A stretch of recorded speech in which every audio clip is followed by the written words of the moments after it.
Hey guys, my name is Emma and today I'm doing a book haul for you. So this is going to be my haul for roughly April, May, not including any audiobooks or ebooks that I picked up. I bought quite a few ebooks in the month of April and I am just not going to list them here because there's just too many of them and I really can't be bothered with that editing. So we're just going to be looking at physical books today. So I have 11 books to talk about today, a few classics, a few fiction and then a couple of non-fiction to give you a gist of what's going to be happening. Okay, so I think I'm going to group them into their rough genres to talk about them rather than when I bought them specifically. So let's organise my stack.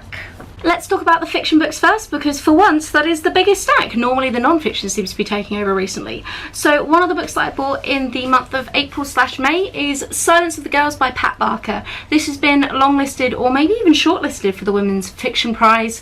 It is the retelling of the Greek story of Helen of Troy and the Battle of Troy, but from the point of view of Helen. So there are two Greek mythology retellings or kind of story retellings on the Women's Prize. There's Circe and then there's this one. This one was one that hasn't been getting anywhere near as much attention, so naturally it's the one that I went for. Then I picked up Laura Purcell's The Corset. Now this is a historical fiction with a thriller slant. At the bottom it says victim or villain, mad or murderer, and it's kind of a story of a woman who has a secret and she might be a murderer, and it's all very exciting. Couldn't really resist the cover and I saw this in hardback a couple of months back, was really tempted but wanted to wait until paperback, and lo and behold we have it. Okay, this next book I picked up because Harriet Rosie has been raving about it so much on her channel quite recently, and that is The Psychology of Time Travel by Kate. I can't pronounce that. We're moving on. This is a book that is, as the kind of name suggests, about time travel, and it's about 4 female scientists who invent time travel, but then there's that whole kind of looping back on themselves type situation.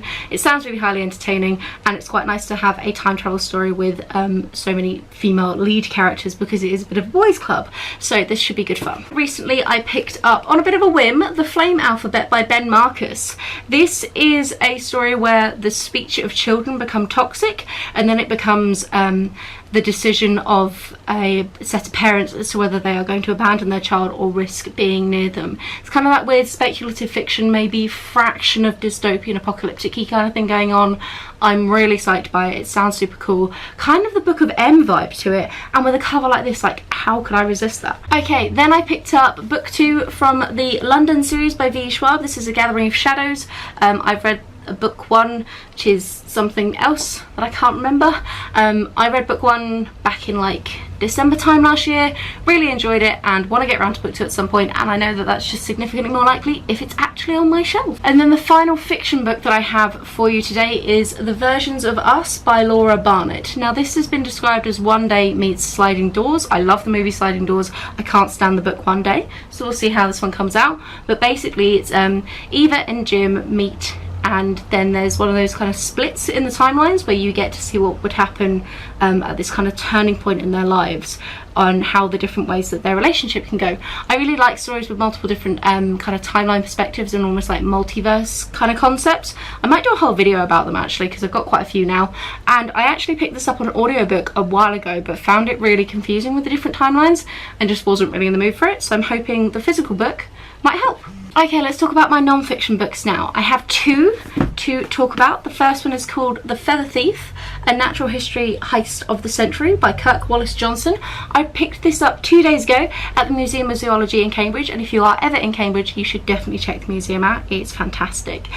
This is the true story, of course, it's non-fiction, about a gentleman who stole a bunch of rare birds from Tring Museum, which is one of the kind of largest collections of taxidermy kind of stuffed animals. It delves into this sort of crazy underworld like black market to do with exotic bird feathers. I don't know a crazy amount about it, but it's been on my Goodreads want to read for absolutely ages, and I finally saw it in person, was like, I have to. And again, look at these covers, like, beautiful. Then we have The Art of Rivalry by Sebastian Smee. This is specifically looking at 4 friendships within modern art where they had a very intense rivalry that was kind of a bit of a frenemies situation. I really like modern art. I've read a couple of books on modern art, and this just sounds quite interesting because it is really the relationships between these 2 kind of rivaling artists that definitely spurred and influenced their work quite noticeably, so it'd be fun to get to know a bit more about that. And then I have 3 classic books for you. The first one is Herland by Perkins Gilman. This also contains in it the yellow wallpaper, which was actually the book that I wanted to read, but the edition of yellow wallpaper that they had was very flimsy, and for the same money I also got Herland as well. Herland is actually about a utopia run exclusively by women, whereas the yellow wallpaper is Gilman's autobiographical account of her pregnancy, where it was there were some major health complications and she basically couldn't move and was on like bed rest for months on end and essentially went completely insane.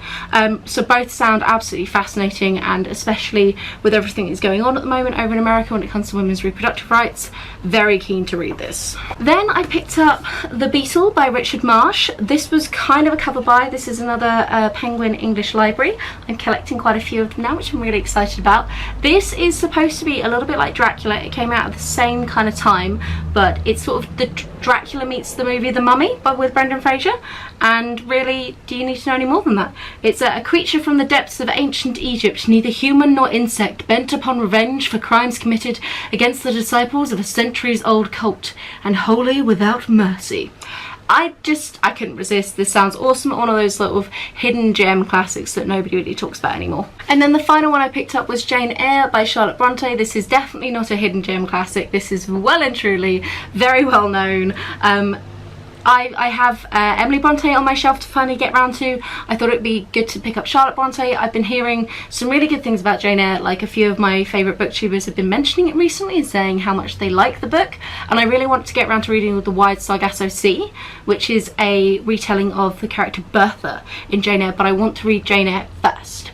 So the only way I'm going to do that is by having it on my shelf. And again, can you really resist these covers? Like, I think these covers alone are the reason why I'm not alone, but these covers are definitely helping me boost my classics reading this year. So that's it from me for this video. That was just a very quick haul of some of the physical books that I have bought. If you are interested in anything I bought on ebook recently, then my May TBR pretty much covers most of my recent purchases, and you can always scan my Goodreads TBR owned list, because I put all of my new purchases on there, because I'm quite bad at keeping track of hauls. So yeah, have you read any of these? Where do you think I should start? What do you think I should be getting excited about? Which is the prettiest cover? Now that's a hard question to answer. I will chat to you soon. Have a wonderful reading week. Bye guys!